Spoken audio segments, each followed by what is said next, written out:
Welcome to Law Talk Hub, your trusted companion in the world of law and justice. यहाँ हम सरल भाषा में समझाते हैं कानून की किताबें, ऐतिहासिक फैसले और संविधान की गहराइयाँ. Stay tuned for deep insights, real cases, and courtroom brilliance. Let's begin today's legal journey. न्याय, एक शब्द जिसके मायने हर किसी के लिए अलग हो सकते हैं. पर क्या न्याय का मतलब सिर्फ सजा देना है, या फिर इसका मतलब एक ऐसी प्रक्रिया से है जो दूध का दूध और पानी का पानी कर सके? आज हम एक ऐसे ही सवाल से जूझने वाले हैं, क्योंकि हमारे सामने सुप्रीम कोर्ट का एक हालिया फैसला है और ये एक बेहद परेशान करने वाली कहानी कहता है. मामला एक 4 साल की बच्ची के साथ हुए क्रूर यौन उत्पीड़न का है. आरोपी को दोषी ठहराया गया, सजा हुई, लेकिन लगभग 13 साल, पूरे 13 साल जेल में बिताने के बाद देश की सबसे बड़ी अदालत ने उसे बरी कर दिया. और आज हमारी पड़ताल इसी फैसले की गहराइयों में होगी. हमारे पास स्रोत के तौर पर 15 दिसंबर 2025 का सुप्रीम कोर्ट का पूरा जजमेंट है और साथ ही एक विश्लेषण जो इस केस के कानूनी और उससे भी ज्यादा मानवीय पहलुओं को उजागर करता है. हमारा मकसद सिर्फ ये जानना नहीं है कि फैसला क्या था, बल्कि ये समझना है कि अदालत इस नतीजे पर क्यों और कैसे पहुंची है. ये एक ऐसा मामला है जहां एक तरफ अपराध की भयावहता है और दूसरी तरफ हमारी न्याय प्रणाली की वो खामियां जो किसी को भी हैरान कर दें. तो चलिए इस मामले की परतों को एक एक कर खोलते हैं. सुप्रीम कोर्ट ने अपने फैसले की शुरुआत में ही उस पहली सीढ़ी पर सवाल उठाया है जहां से किसी भी केस की शुरुआत होती है, यानी एफआईआर. बिल्कुल, एफआईआर किसी भी आपराधिक मामले की मतलब बुनियाद होती है. वो पहला पत्थर जिस पर पूरी इमारत खड़ी की जाती है. और अदालत ने पाया कि इस केस में ये बुनियाद ही कह सकते हैं कि रेत पर रखी गई थी. एफआईआर में सबसे जरूरी जानकारी ही गायब थी. ये अपने आप में एक बहुत बड़ा खतरे का संकेत था. किस तरह की जानकारी? मतलब पुलिस ने क्या दर्ज नहीं किया था जो उन्हें करना चाहिए था? सबसे हैरान करने वाली बात ये थी कि एफआईआर में आरोपी का नाम तक नहीं था.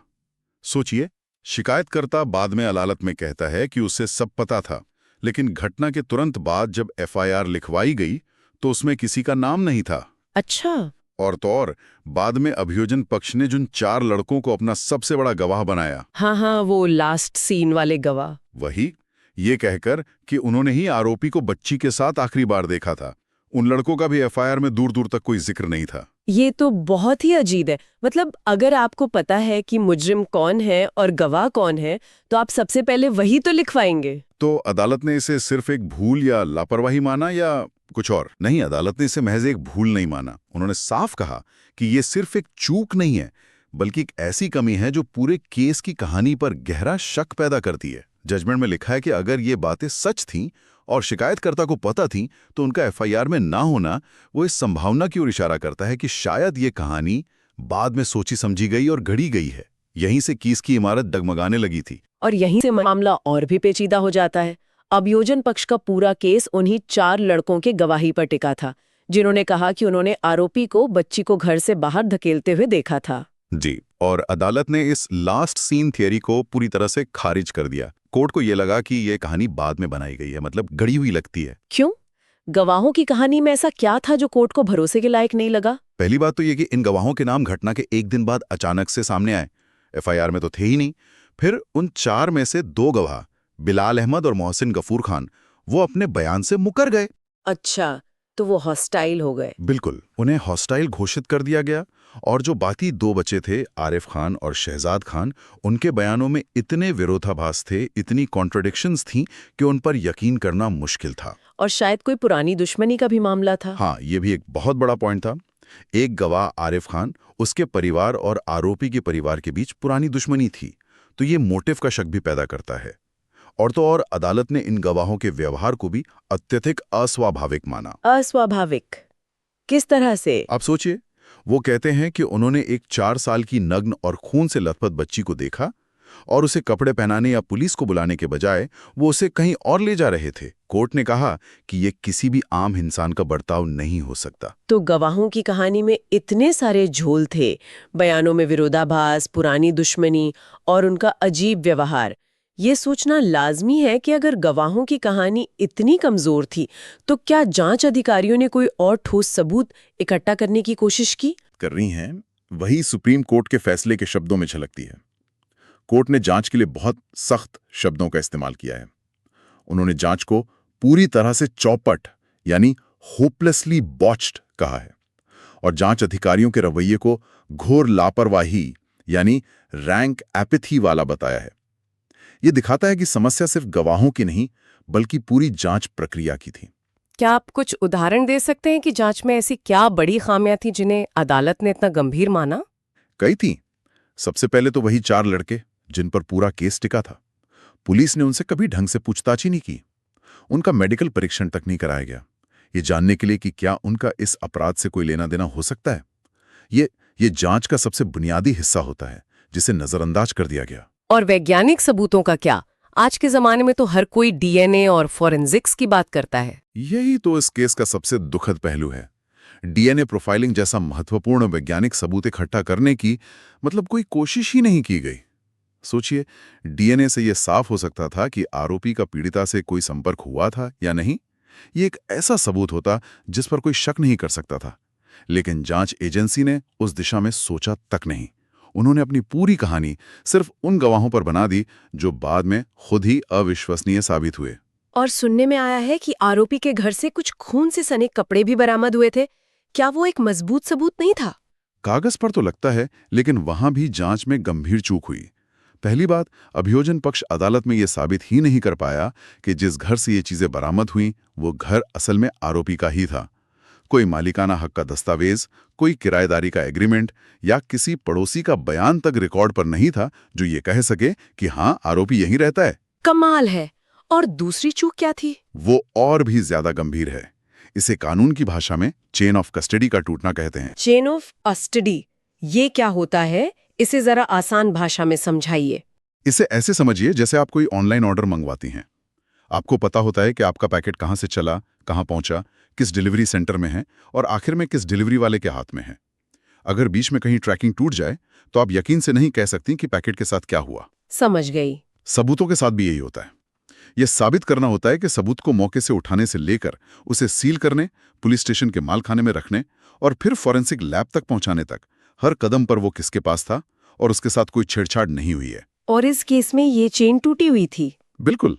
रिकॉर्ड में यह साफ नहीं था कि सबूत को किसने सील किया, उसे मालखाने में किसने जमा किया और लैब तक कौन ले गया। जब ये कड़ी ही टूट गई तो अदालत ने कहा कि इस बात से इनकार नहीं किया जा सकता कि सबूतों के साथ छेड़छाड़ की गई हो। इसलिए वो खून से सने कपड़ों वाला सबूत भी बेकार हो गया। परिस्थितियों और अनुमानों पर आधारित था। आपने बिल्कुल सही पकड़ा। ये परिस्थितिजन्य साक्ष्यों यानी सर्कमस्टेंशियल एविडेंस का मामला था और यहीं पर भारतीय कानून का एक बहुत मजबूत और जरूरी सिद्धांत लागू होता है। सुप्रीम कोर्ट ने अपने फैसले में शरद बर्दीचंद शारदा केस का जिक्र किया जो इस सिद्धांत को स्थापित करता है। क्या है ये सिद्धांत? ये कैसे काम करता है? ये सिद्धांत कहता है कि सर्कमस्टेंशियल एविडेंस के आधार पर किसी को दोषी ठहराने के लिए सबूतों के एक ऐसी अटूट कड़ी बननी चाहिए जो सिर्फ और सिर्फ एक ही दिशा में इशारा करे, और वो है आरोपी का अपराध। हर कड़ी दूसरी से मजबूती से जुड़ी होनी चाहिए। अगर एक भी कड़ी कमजोर है या टूट जाती है या उस कड़ी की कोई और व्याख्या भी संभव है तो पूरी चेन वो ढह जाती है। एक तरह से सारे दरवाजे बंद होने चाहिए सिवाय उस एक दरवाजे के जो आरोपी की तरफ खुलता हो। बिल्कुल सही उपमा है। और इस मामले में तो हर दरवाजा खुला हुआ था। एफआईआर कमजोर थी, गवाह भरोसे के लायक नहीं थे, उनकी कहानी में झूल था, जांच में लापरवाही थी और जो सामान बरामद हुआ उसकी चेन ऑफ कस्टडी टूटी हुई थी। सबूतों की कोई अटूट कड़ी बन ही नहीं रही थी। तो ऐसी स्थिति में अदालत के पास क्या विकल्प बचता है? एक तरफ इतना घिनौना अपराध है और दूसरी तरफ इतने सारे संदेह। अदालत के पास सिर्फ एक ही विकल्प था। उन्होंने स्पष्ट किया कि संदेह का लाभ यानी बेनिफिट ऑफ डाउट कोई तकनीकी रियायत या कोई एहसान नहीं है। यह हमारे आपराधिक न्याय का नैतिक आधार है।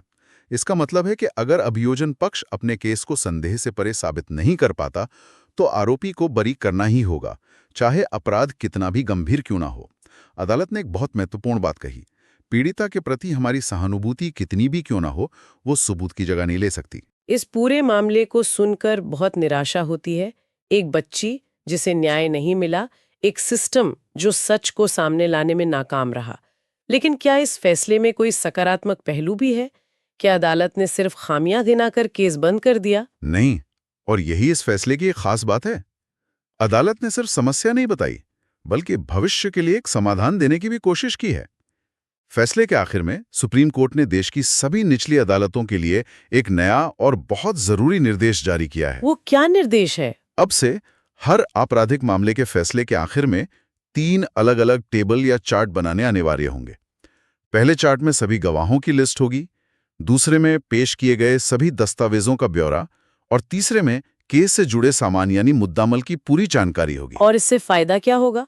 क्या कुछ चार्ट बना देने से जांच सुधर जाएगी? देखिए, ये सीधे तौर पर जांच को तो नहीं सुधारेगा, लेकिन ये अदालती प्रक्रिया में पारदर्शिता और व्यवस्था लाएगा। इसका सबसे बड़ा फायदा अपीलीय अदालतों को होगा।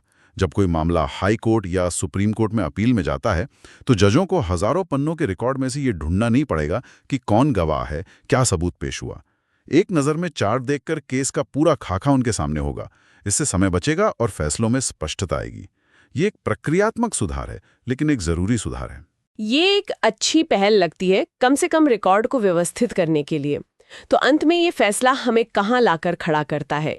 ये पीड़िता के दर्द को कम नहीं करता, लेकिन ये हमारी न्याय प्रणाली की एक बहुत बड़ी और कड़वी सच्चाई को उजागर करता है। बिल्कुल, ये हमें सोचने पर मजबूर करता है कि जब पुलिस और अभियोजन पक्ष अपना काम ठीक से करने में विफल रहते हैं, तो क्या उसकी कीमत एक व्यक्ति को अपनी जिंदगी के 13 साल जेल में बिताकर चुकानी चाहिए?